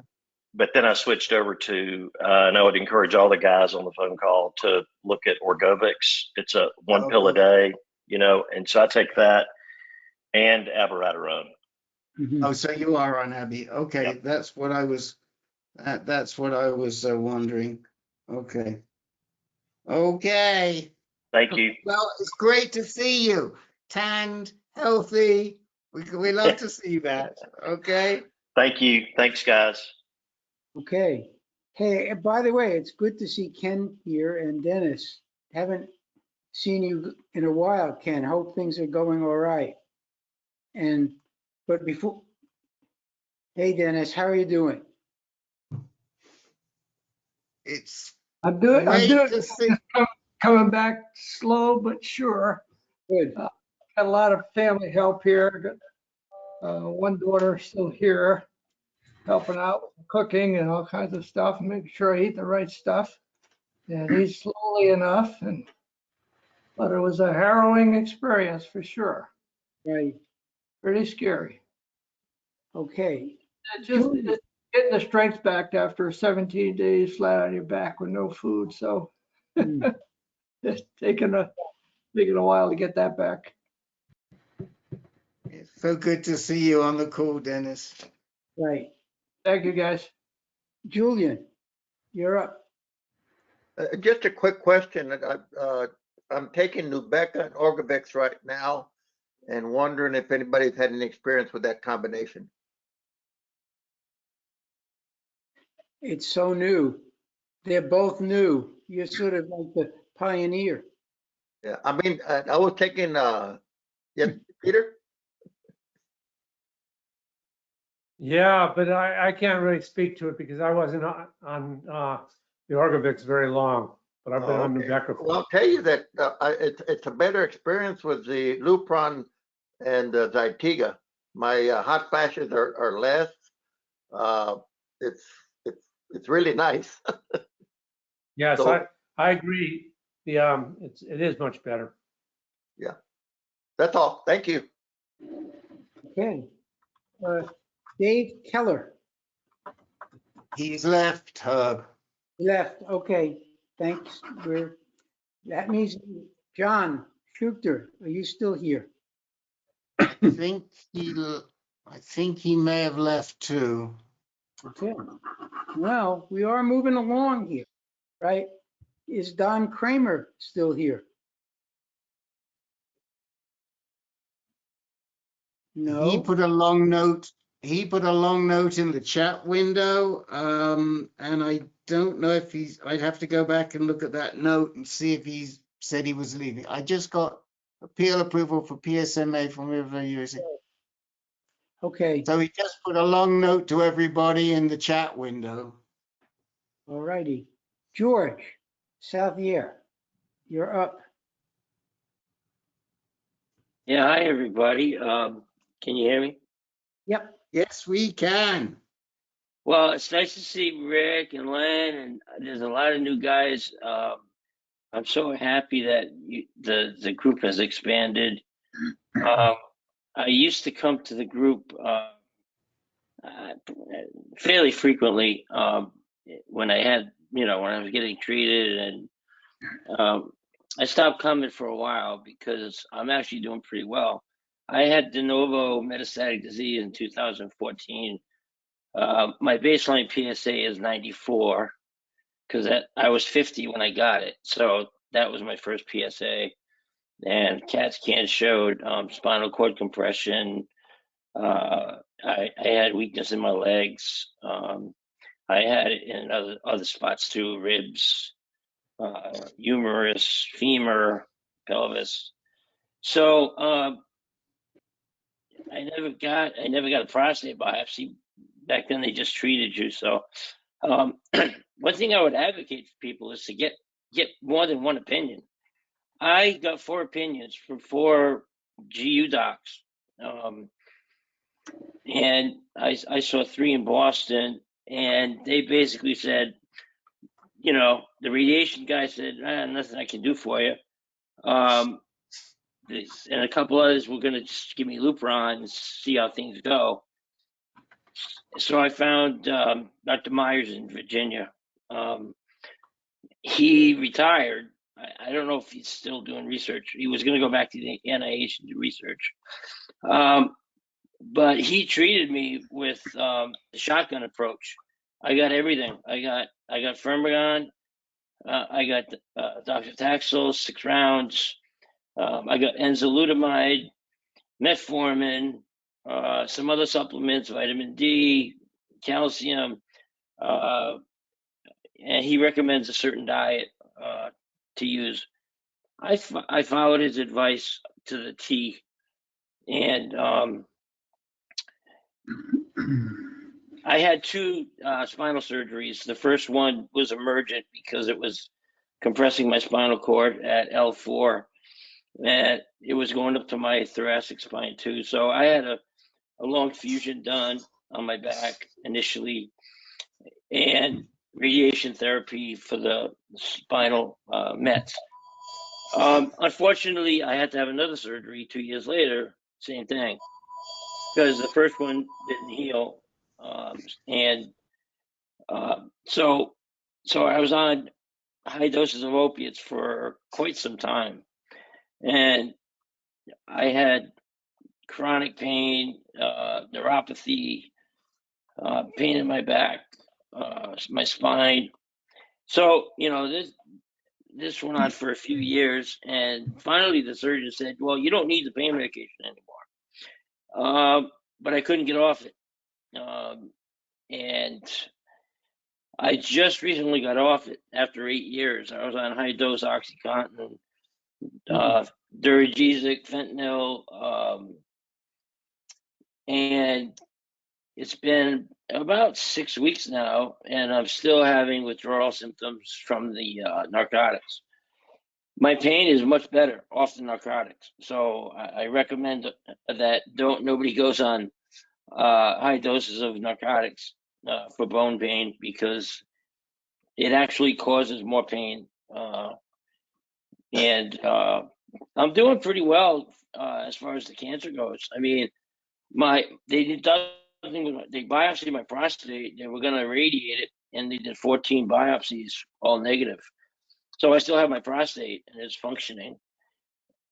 All my bone scans got clear. My CAT scans were clear, and my PSA initially was below, undetectable, but because I have a prostate, it started going back up. So my PSA now is like 0.3, and it's steady around 0.3. I get it every 3 months. And I was seeing Chris Sweeney at Dana-Farber, and he said he really didn't need to see me unless my PSA started going up. So I see a local medical oncologist, but I recommend getting multiple opinions, because you're going to get 4 different opinions. And you got to be comfortable with the doctor you choose. And I mean, Rick is unbelievable, you know, with these referrals, because I can see that a lot of I had trouble navigating my way and advocating for myself, and I'm a physician, so I can only imagine what some of you guys go through trying to navigate this thing, because there are so many specialists that you can go see, and they all have differing opinions. So the GU med oncologist is the quarterback, and I think everybody should see that it's one of those. I mean, but I love this group, and I'm gonna hopefully start coming again, because I enjoy listening to everybody's story. So I want to thank Rick for doing this, and he's helped me tremendously. The whole group has helped me tremendously over the years, and Right. I'm extremely grateful. So, Well, but that's what I got. That's what I got. Well, we're really glad to hear that, George. This is an encouraging story. And of Yes. course, you got to thank the Sacklers, right? Okay. Well, we won't go there. Yeah, you know, first of all, I don't want to take the real credit here. I think that the real credit, Len and I who know who gets the real credit here, because when you were ready to throw yourself out the window, Dominic, good rest his soul, was the one who talked you off the ledge more times than we even spoke to you. If I remember, Yes. you came to Dominic through us too. They hooked you up with him as a peer. I think that's how you came to us originally, right? Yes, on the website. Yes. And he would call us up and he'd say, "Oh, I've just been talking to Dr. George and I've got him off the ledge." Do you remember that, Len? I do, yeah. It's really good to see you back again, George. Yes, me too. Okay. There's hope. There's hope. There's hope. And what I want to say to everyone again on this call, it seems to be something keeps coming up on this call. Look, don't listen to docs who tell you when you show yourself metastatic, oh, well, you got 5 years. Look at Dr. George here. You know, he's 8 years out, and now they can't even see any metastasis. Geez, I mean, this can happen. And so everybody's different. I mean, listen, George paid the price in spades, man. I mean, he went through a hell of a lot. Don't let him talk that down. He went through an awful lot. But you can finish up in the right place. And that, for us, it gives us a huge amount of pleasure to see you where you are, Dr. George. Now all we've got to do is get you practicing medicine again. Yes, yes. I have to go back to work. I'm still on disability. As soon as I get off these other meds, because I was on 20 medications, including gabapentin, Xanax, Oxycontin, oxycodone. It was a mess. It was literally a mess for 8 years. And, you know, I mean, you know, it's not the cancer that kills you, it's the treatment. You know, I mean, all these side effects from different procedures and radiation and chemo. You know, luckily I was 50 and I had, you know, I was fairly healthy. And it's nice to see young guys on the call, because, you know, when young guys get it, it's usually pretty severe, you know. And mine was rapidly growing because I had an MRI of my spine a year before it went to my spine. So it was spreading pretty rapidly over the year between my MRIs. And so, but it's great to see everybody. I'm going to come back. Great. And George, you know, we've got we now have an under 60s group. I'll be 59 in May. Well, that's what I'm saying to you. You're still qualified. Come on to that under 60s group and they meet once a month on the second Thursday of the month. And boy, man, I'll make sure you get that. They would love to hear from you in that group. Okay. And I don't mind answering questions if you guys have questions. I did emergency medicine for 20 years, and you know, jack of all trades, you know, master of none. So, you know, I treat everything, but I treat nothing. You know, but I've seen a lot of shingles. Okay. Thanks for coming. We look forward to having you more often. Yeah, we really do, George. So look, before we go, Gary said he had some stuff at the end. We have time. How about checking in with Ken? So one one of the questions was, somebody said you're never going to see a trial of two drugs against each other, like abiraterone versus. I said that. I said it. And is that because it would affect the profits of the manufacturers? Exactly. One of them's going to lose. So why would they do it? And then the other was, Rick had said that for those who are who get ADT for a couple of years, and then they go on it's suspended to see how they do, that their PSA may well go up initially before it goes down. And I wasn't sure That's why. not what I said.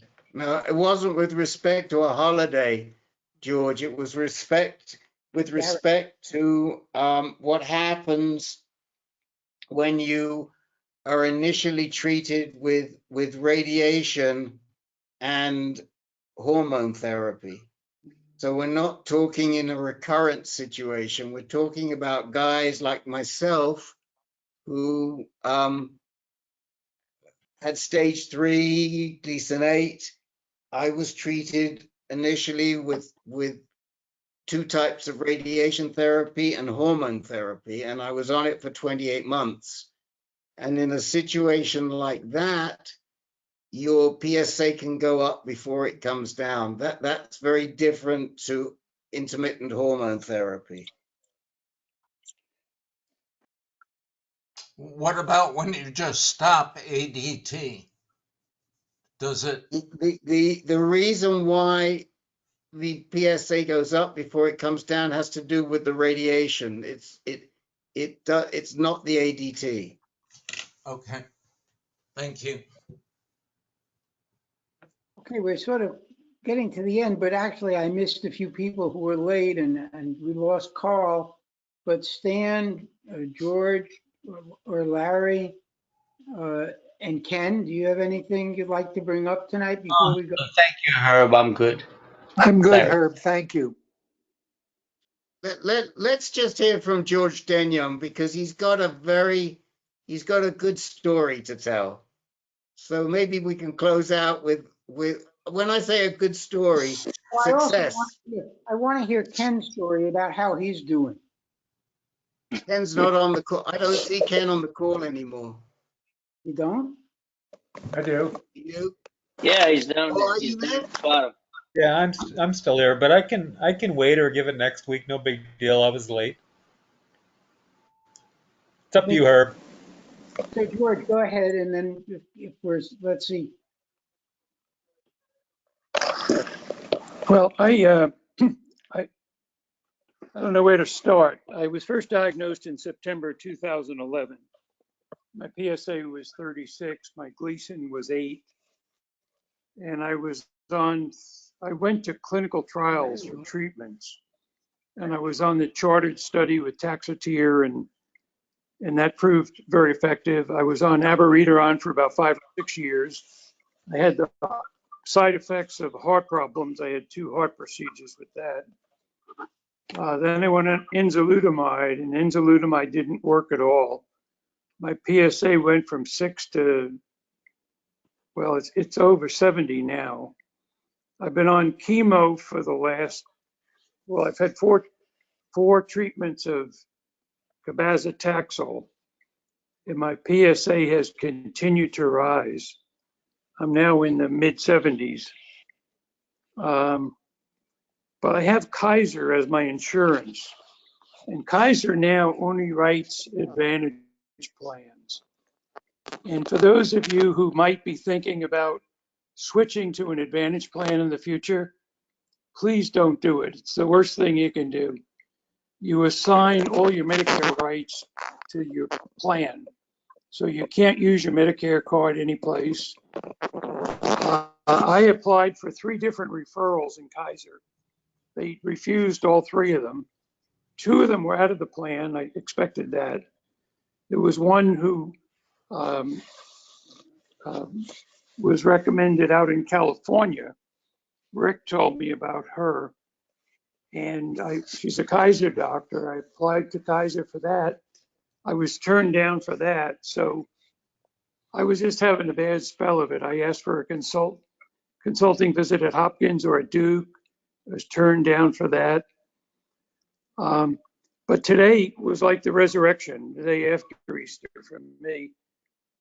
Kaiser called and they said they approved my having a telephone consult with Dr. Andrea Hardstark out in California. So they're working on setting that up now. My oncologist told me that last week she applied for me to be referred to Hopkins for the Pluvicto. And so that was a surprise that she took the initiative to do that. But all of a sudden, things are starting to look good. But except my PSA keeps going up after 4 chemo treatments. But I was getting discouraged with problems with Kaiser. But I have to say now, I have a totally different mental outlook, and I'm starting to be refreshed in my approach. And it's just what I learned from you guys is you got to be your own advocate. You got to keep pushing. And I've been doing that, and finally the light is going on now. So I'm very fortunate. That's great. I mean, I'm glad. I mean, I think we've known Kaiser has this attitude for some time, but I think you're right about Medicare Advantage in general. It's an HMO, and once they got their money, they want to keep it. Well, you know, they not only get your premium money. I found out the other day when I was digging for stuff that Advantage, I was wondering why Kaiser stopped doing all the other plans and only does Advantage. And I found out why. When a plan signs you up as an Advantage member, they immediately get a $1,500 bonus from Medicare.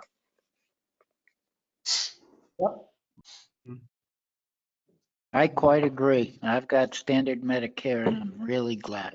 I can go anywhere, see anyone.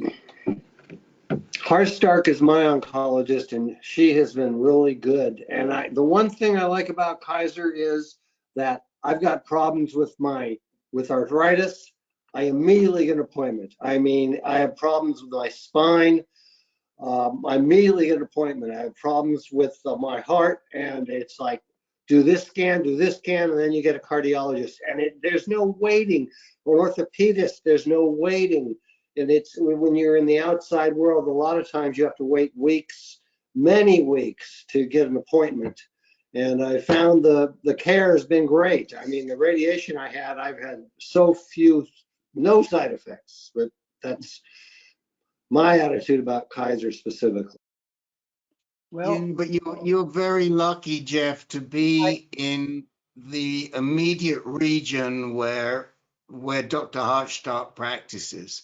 And for most men who have advanced prostate cancer, it is impossible for them to get a referral. I mean, George had to jump through hoops now to get a referral with Andrea.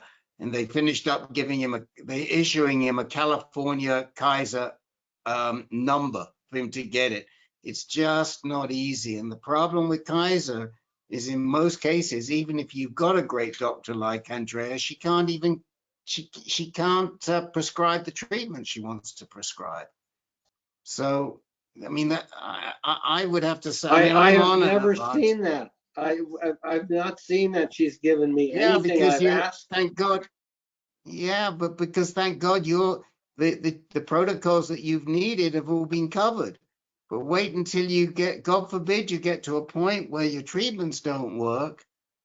It's just so difficult, man. One thing about Kaiser, they get more money for people who have more problems. So the amount of money they get is directly based on how much money they have to spend per patient, and it's based on how much that patient costs versus another patient. So that's one reason they do get a lot more money to handle these cases. Okay. I'm not sure about the financing and Medicare Advantage, but I had always thought that Medicare Advantage was simply that they gave a fixed amount of money to Kaiser to take care of you per patient, and it was up to Kaiser to spend it as they wanted. But I may be wrong.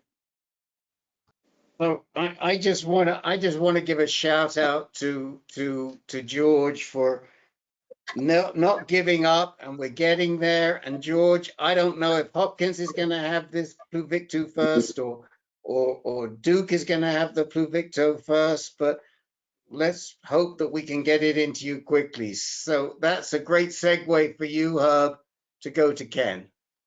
Right. Talking about Pluvicto, Ken and I are on it. So Ken, let's hear about your experience. Yeah, I'm not going to take a lot of time because I know we're running like 10 minutes over. You know, I started my first round last Friday, 8 days ago. So it wasn't this past Friday, 2 Fridays ago. Really haven't noticed any side effects. Maybe a little bit of fatigue on the second day, not the first day. Went hiking I think I got it on Friday, went on a 13-mile hike on Sunday. You know, I don't really notice much as far as fatigue, a little extra, but not that much. Don't really know whether or not it's helping. My PSA did go down from my last set of labs by 5 or 6 points. It really went down. It was 3 days after my first round of lutetium. So, you know, I think the PSA drop was from, you know, spinal met radiation. I had T10 radiated, 10 cycles of radiation, 30 gray. So I think that's probably the reason why my PSA dropped. I'll see what lutetium's doing on the 2nd. I'll get new labs on the 2nd, 2 weeks prior to my next round of lutetium on the 20th. I got lucky and got into the expanded access program with Novartis in Phoenix, of all places. My radiation oncologist knew a guy that knew a guy that got me lutetium in Phoenix. So I was pretty happy about that. I guess that's about it. My hair is growing back. I had 33 rounds of docetaxel, so my hair is starting to come back. You know, I'm 8 weeks or 9 weeks out from my last cycle of chemotherapy, and it feels a lot thicker. So I'm sure it's going to be a bush. It's going to be white, but I don't really give a crap about white hair or brown hair, so it's fine. Great. That's about it. Well, I mean, I don't have time, but I'll talk about my experiences next week. Yeah, I'd like to hear them. The only question I have, Ken, is that we've heard from Novartis and others that the expanded access program was closed as of the date of the approval. Can you throw any It light was on in that? fact. Yeah, I did. In fact, when I was in Melbourne visiting Cam Upton, I did in fact hear that they had closed the expanded access trial, and I had contacted Dr. Magus. He put a notice into Novartis, and they're going to honor the 6 rounds. So at least that's my most recent information, and I have a schedule for 6 rounds. So I don't know what to say. Yeah, I mean, I got mine the day after approval. My first infusion. Yeah. And they will, and I'm getting six, I'm scheduled for 6 rounds if I can get them. Right. We'll see, Rick. I don't know. Maybe they'll discontinue it, and the only one that knows is Novartis whether or not they'll actually provide the extra rounds. You know, I have a schedule, so I'm working from that schedule, and I believe Dr. Magus was told what he was told, and I believe him. So I'm going to plan 6 rounds. I don't think it matters because I'm assuming that wherever you're getting it, they're going to deliver it on the market anyway, according to the FDA approval. So they'll just, you know, you'll get it until they FDA approved, and then they'll just switch you to the FDA approval out of the trial. Yeah, that's my hope, because honestly, I hope to do 20 rounds. Right. Right. If it works. So how has your rounds been going, Herb? Well, How did you? mixed. In the sense that my hemoglobin took a hit, and my PSA has gone up a bit. So not clear what all this means. Well, that was just one round. I think you have to wait for a while to see Right. whether or not it Right. works. I got my next round in 2.5 weeks, so hopefully, and we'll do the labs the day before, so we'll see what's going on. Gotcha. But So- I've been tired. I have been feeling fatigue, more so than normal. But I think that's because of the hemoglobin drop. Oh, gotcha. And then there's I not mean, much you can do about that. Go ahead, Rick. when Jerry Deans first got his PSA went up after the first treatment, but it's now rocketing down. He's down from a high of 1400 before he started. He was at 469 last week before he did the third treatment. So it went up a little bit after the second treatment. After the first treatment, I think it went from he had a high of about 1400. Then I think when he started, he was about 1100, and then he went up to about 1200. And he told me yesterday, a couple of days ago, he was down to 469 and falling. So this is great. You know, Well, we'll just, I did contact my oncologist, who said basically, don't sweat this. This is not so unusual. Let's keep going. Right. So let's keep Yeah. going. Yeah, the one thing I'd like to, say is that, a couple years ago, Paul Cornett at MD Anderson told me they did clinical trials on lutetium, and it was, in his words, unremarkable. It lowers your PSA, but it's not durable.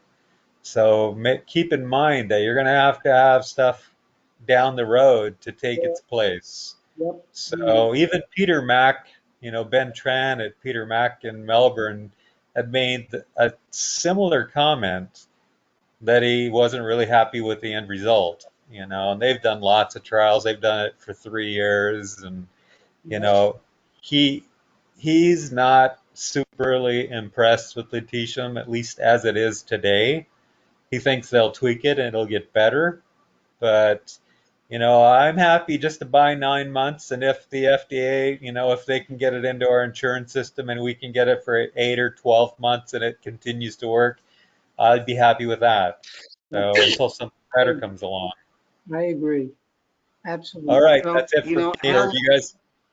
Al Latimer is already seeing. He sent a few of us a note, and he's seeing his PSA start to climb up again.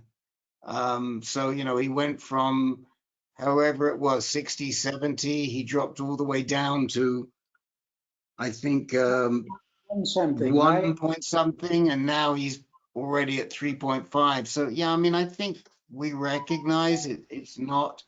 This ain't a cure. 12 to 18 months is probably what you're going to get out of it. And then something else is going to come in its place. Or, as Ken alluded to earlier on, we really don't know the tolerability of this and how often you can give it. It's been run on the basis of 6 treatments. Can you Oh, get no, more no, after that 6? they've done many more sequences than that in Australia.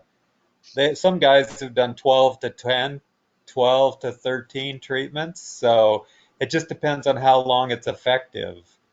So it's just like chemo. You know, I did 27 rounds of docetaxel and it started to fade off, meaning it wasn't as effective as it was in the beginning. And that's kind of what lutetium's going to be like. You're going to be able to do a number of cycles, then maybe you'll stop it for a month or two and go back on it, and maybe you'll get 2 6 cycle periods or something. You know, I'm happy to buy 12 months at the moment. My PSA right now is, I think it's 91. So it was 95, now it's 91. Like you, Herb, it'll probably go up. You know, I'm anticipating a rise and then a fall. So we'll see. All in all, I'm happy to be around. I'm going razor clam digging tomorrow morning at 6 a.m. So Give me a break. Anyhow, yeah. with that, I think we're going to conclude tonight. Thank everybody for their attendance. Thanks, Herb. And we'll see you all next week. Thanks, And Herb. hope everybody had a great holiday, by the way. Whether Passover, Easter, whatever it was, Ramadan. But Ramadan, you're fasting, so you don't want to do that. But anyhow, hope everybody had a great holiday. Thank you. Thank you, Herb. Everybody. Thanks, Herb. Thank you very much.